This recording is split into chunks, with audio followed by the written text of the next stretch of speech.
નાના હચોડો બાબાનો જન્મ થઈ ગયો, બોલાવાનું પતી ગયું, છઠ્ઠી પતી ગઈ, નામે પોતે પાડી દીધું. હવે લાડવાનું થયું ને તઈ ફિયાન ફોન આવ્યો, કેમ કે ભાઈને ખબર હોય કે બેન ભત્રીજા માટે કડિયું લઈને આવશે, કંઈક ચાંદી સોનાનું. લઈ લ્યો સોનાનું, 500 રૂપિયા આપી દીધા ખાલી. ના પોતાની બાયડી જયારે પ્રેગ્નેન્ટ હતી ને કેટરીના, તો જરા કઈ મજા નહોતી.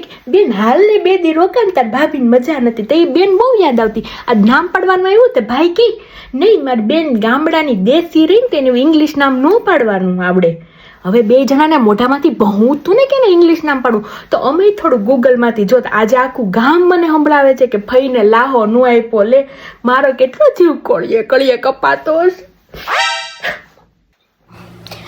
એ બિનલબેન ને બારીએ હું ટીંગાણા આયા બેહો ને. એ તમે બધું વિલાયતનું છું ને, એટલે જારોસલાવા બાબા પાસે બેહો.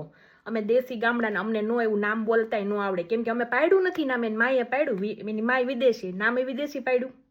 અમને બોલતા ન આવડે એટલે તમે બધું રમાડો. ના નામ પાડવા નથી દીધું, અને એની ફિયા પાસેથી લાલચ તો જોવો તમે.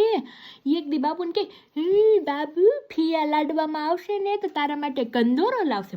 ચાંદીનો ભાવ સાંભળો જ, 500 રૂપિયા આપી દીધા. નામ પાડવા દીધું હોત ને તો બાબુને આખો જારોસલાવા બાબુને આખો કંદોરેથી મઢીને આપત.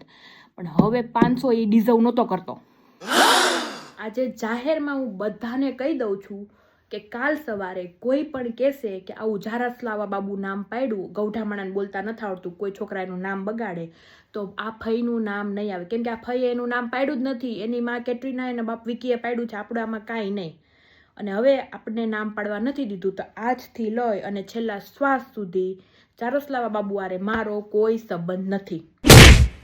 જાહેર જનતાએ નોંધ લેવી.